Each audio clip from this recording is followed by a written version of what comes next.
अस्सलाम वालेकुम दोस्तों, मैं साकिब मिर्ज़ा और आपका स्वागत है न्यूज़ वन सऊदी पर। जैसे कि आज रमज़ान का पहला दिन है, यानी पहली रात है, रोज़ा कल है, तो एक नई शुरुआत हो रही है। इसी के साथ हमने भी आज कुछ नया किया है अपने चैनल पर, और गल्फ लाइफ हिंदी से इसका नाम न्यूज़ वन सऊदी रख दिया है। साथ ही ऑफिशियल जो वेबसाइट है वो भी हमने लॉन्च कर दी है अपनी इस चैनल की। तो अभी ज़्यादा आर्टिकल तो उस पर लिखे नहीं गए, लेकिन कम्युनिटी पोस्ट में हमने 2-3 लिंक शेयर कर दिए हैं। तो बहुत ज्यादा तफसील में नहीं जाएंगे, फटाफट से खबरें सऊदी अरब की शुरू करते हैं। सबसे पहले आप सभी को रमजान की बहुत बहुत मुबारकबाद। आज जो है रमजान का चांद दिखाई दे गया है। हमने एक छोटी सी वीडियो बनाकर पहले चैनल पर अपलोड कर दी थी। तो ये रमजान कुछ स्पेशल है, कुछ खास है, जैसा कि 2 रमजान हमारे बीच निकल गए और कुछ भी रमजान जैसा फील नहीं हुआ, लेकिन फिर से जो रमजान की बहार है, जो रमजान की रौनकें हैं, वो लौट आई है। और इफ्तार के दस्तरखान के साथ साथ सभी चीजें पहले जैसी देखने मिलेंगी, यानी ईद भी पहले जैसी आएगी इंशाल्लाह। तो बहुत बहुत मुबारकबाद एक बार फिर से आप सभी को हमारी तरफ से। तो अपडेट निकल कर आ रही है Saudi presidency of state security, यानी हिंदी में अगर हम इसको समझे तो राष्ट्रीय सुरक्षा परिषद, इसकी तरफ से एक खबर निकल कर आ रही है। हूसी, आपने अक्सर नाम सुना होगा, हम हूसी का जिक्र करते रहते हैं। तो अगर हम सऊदी अरब की बात करें तो सऊदी अरब का मानना यह है कि जो हूसी है यमन के अंदर, दरअसल हूसी अपनी हुकूमत यमन के अंदर बनाना चाहते हैं और जो सरकारी सिस्टम है उसको खत्म करना चाहते हैं।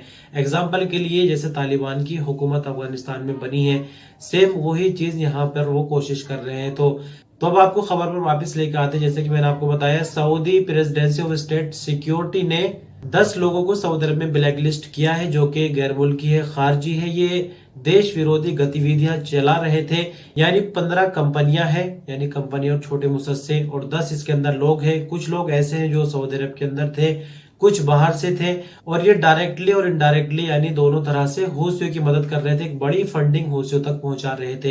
एक एक करके सबके नाम आपको बताएंगे, लेकिन अफसोस की बात यह है कि इसमें हमारे देश भारत के भी 2 लोग शामिल हैं। तो इन 10 लोगों में चिरंजीव कुमार सिंह भारत के रहने वाले हैं, मनोज साबरवाल भारत के हैं, Abdo Abdullah Yemen, Saeed Ahmed Yemen, Hani Abdul Majeef Yemen, Talib Ali Hussain Syria, Abdul Jalil Malla Syria, Kostinos Starvit Greek, Jami Ali Mohammed Somalia, Abdi Nasir Ali Britain. यानी कि ये 10 लोग हो गए जो कि देश विरोधी यानी सऊदी अरब के विरोध में गतिविधियां चला रहे थे। अब मैं आपको 15 कंपनियों और मुसस्सों के नाम बताता हूं। तो इनमें सबसे पहले औरम शिप मैनेजमेंट कंपनी है, Peridot shipping and trading, JJO general trading, guarantee एका हाथ limited, Al Fol trading, Al Alamia express, Al Hada exchange, Adoon general trading, Giza Sanai, Swed and Sons exchange, Adoon general trading, Mozaj Abdullah Dayel, Fani oil trading, Adoon general trading company, triple success vessel, light moon vessel. तो यानी ये 15 कंपनियां और मुसस्से हैं। इनमें ज्यादातर exchange company है जो कि सऊदी अरब से करेंसी एक्सचेंज करती है, और ये नेटवर्क एक तरह से इंटरनेशनल था, यानी सऊदी अरब के खिलाफ बड़ी साजिश की जा रही थी। सऊदी अरब को भारी नुकसान आने वाले दिनों में हो सकता था, जो कि सुरक्षा एजेंसियों की तरफ से कार्रवाई मौके पर करते हुए रोक लिया गया है। तो इतनी लंबी खबर आपसे बताने का सिर्फ मकसद ये है कि चलो ठीक है, हूसी अपनी जगह है, बाकी लोग अपनी जगह है, लेकिन इन इंडियन बंदों को आखिर इनसे जुड़ने की, सऊदी अरब के खिलाफ साजिश करने की क्या जरूरत पड़ गई थी। बहरहाल आप क्या इस न्यूज के बारे में विचार रखते हैं, कमेंट में जरूर बताएं। खबर आ रही है हरम शरीफ से, जैसे कि रमजान 2022 शुरू हो चुका है। 2 रमजान हमारे बीच जैसे तैसे कोरोना के माहौल में गुजर गए, लेकिन क्या इस रमजान में मास्क का इस्तेमाल होगा? तो जी हाँ, मास्क का इस्तेमाल इस बार भी करना पड़ेगा। हम सिर्फ हरम शरीफ की बात कर रहे हैं, क्योंकि हरम शरीफ में रश काफी ज्यादा होता है, मेहमान भी बाहर से आते हैं। दरअसल आपको बता दें कि सऊदी अरब में उमरा सिक्योरिटी फोर्स के कमांडर मेजर जनरल मोहम्मद अल बसामी ने कहा कि मस्जिद हराम के अंदर और आसपास के इलाकों में, और साथ ही अगर हम मस्जिद नबी की बात करें तो ये दोनों पाक मस्जिदें होती है, भीड़ रमजान में काफी ज्यादा यहाँ पर होती है। तो यहाँ पर हर हाल में मास्क इस्तेमाल करना होगा, वरना तो आपको पता है सिस्टम क्या है, जुर्माने वगैरह लगाए जा सकते हैं। बाकी खुली जगहों पर मास्क की कोई पाबंदी की जरूरत अब नहीं है, सिर्फ बंद और चंद जगहों पर ही मास्क इन दिनों इस्तेमाल किया जा रहा है। एग्जिट रेंट्री वीजा, या जिसको छुट्टी भी कहा जाता है, खुरूज व उदा भी कहा जाता है, को लेकर एक अपडेट निकल कर आ रही है। दरअसल आपको बता दें कि एग्जिट रेंट्री वीजा जारी कराने के लिए 200 रियाल मिनिमम फीस लगती है 2 महीने के लिए। अगर 1 महीने की भी छुट्टी लेनी है तब भी 200 रियाल लगेंगे। आगे वो 100 रियाल प्रति महीने के हिसाब से बढ़ते हैं, यानी 6 महीने की अगर छुट्टी चाहिए तो फिर 600 रियाल जमा करने होंगे जवाजात के अकाउंट में।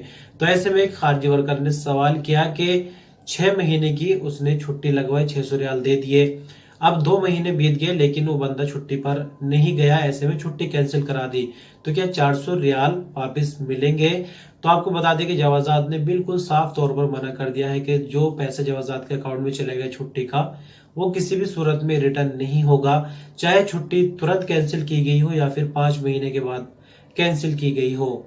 एक और थोड़ा सा सिमिलर सवाल जवाजात से ये पूछा गया है कि इकामे पर जो इंग्लिश का नेम है और पासपोर्ट पर है बिल्कुल उसके अपोजिट है, यानी मिस्टेक काफी ज्यादा है, तो ऐसे में क्या करना होगा? इस पर जवाजात ने कहा कि जवाजात के दफ्तर जाना होगा और अपॉइंटमेंट लेकर जाना होगा, डायरेक्टली नहीं जा सकते। अपॉइंटमेंट के मुताबिक ही काउंटर पर जाकर अपॉइंटमेंट दिखानी है, साथ ही जो पासपोर्ट है उसको भी ले जाना है। तो ऐसे में अगर किसी के नाम में प्रॉब्लम है तो उनको जवाजात हर हाल में जाना ही होगा। फिर से मस्जिद हराम से अपडेट एक निकल कर आ रही है। जैसे कि आपने पिछले दिनों सुना कि जमजम जो है रोबोट के जरिए बांटा जा रहा है, और कोरोना जब ज्यादा उरूज पर था तो जो स्प्रे सैनिटाइजर का किया जा रहा था वो भी रोबोट के जरिए किया जा रहा था। अब यहाँ पर एक नया सिस्टम इन दोनों रमजान में देखने को मिल जाएगा हरम शरीफ में। जैसे कि रश काफी ज्यादा होता है, मेहमान भी बाहर से आते हैं, हमने आपको पहले ही बताया। तो ऐसे में लोगों के काफी ज्यादा सवालात होते हैं, मसाइल होते हैं, वरना तो कुछ लोग जो सवाल नहीं करते वो अपने हिसाब से उम्रा किए जाते हैं, चाहे उम्रा गलत ही क्यों ना हो रहा हो। तो ऐसे में चलते फिरते रोबोट हरम शरीफ में छोड़े जा रहे हैं जिनसे मदद ली जा सकती है। यानी अगर मेरी कोई क्वेरी है, मेरा कोई सवाल है, तो मैं अपनी पसंद की लैंग्वेज चूज करके सवाल कर सकता हूं। तो रोबोट जवाब नहीं देगा, लेकिन रोबोट मेरी एक तरह से वीडियो कॉल होगी, वहां पर मेरी कॉल को कनेक्ट कर देगा, और जो भी संबंधित उलेमा होंगे, मुफ्ती होंगे, उनसे मेरी बात बाय वीडियो यानी वीडियो कॉल के जरिए हो जाएगी और अपना मैं सवाल पूछ सकूंगा। ये चलते फिरते रोबोट है। बाकी तो कई तरह के सेंटर हरम शरीफ में होते ही है जहां से लोग रहनुमाई ले सकते हैं, पूछ सकते हैं, बट ये रोबोट चलते फिरते रहेंगे और जहां कहीं भी किसी को रोबोट दिखे वो अपना सवाल पूछ सकता है। तो कोविड-19 की रिपोर्ट आपसे शेयर करेंगे आज की। जैसे कि मिनिस्ट्री ऑफ हेल्थ की तरफ से आज की रिपोर्ट आई, इसके मुताबिक 96 नए मामले रिकॉर्ड आए, नई रिकवरी 264, एक नई मौत की खबर है। एक्टिव मामलों की बात करें तो ये सऊदी भर में 7317 हो गए हैं घटते घटते। हालांकि रिकवरी ज्यादा नहीं निकल रही, जिसके चलते एक्टिव मामले भी सिलों में ही घट रहे हैं। क्रिटिकल केस आज की रिपोर्ट के मुताबिक 106 है। तो 96 नए मामले रिकॉर्ड आने के बाद 7,50,910 कुल मामले सऊदी भर में अब तक हो जाते हैं। 264 नई रिकवरी के बाद सऊदी भर में कुल रिकवरी 7,34,547, एक नई मौत के बाद अब तक 9,046 कुल मौत सऊदी भर में कोविड-19 से हो चुकी है। तो रमजान और मस्जिदों के हवाले से एक अपडेट निकल कर आ रही है। जैसे कि Saudi minister of Islamic affair doctor Abdul Latif Al Sheikh है, तो जो भी मस्जिदों के लिए सर्कुलर जारी होते हैं या जो भी कोई गाइडलाइन होती है इन्हीं के द्वारा जारी की जाती है।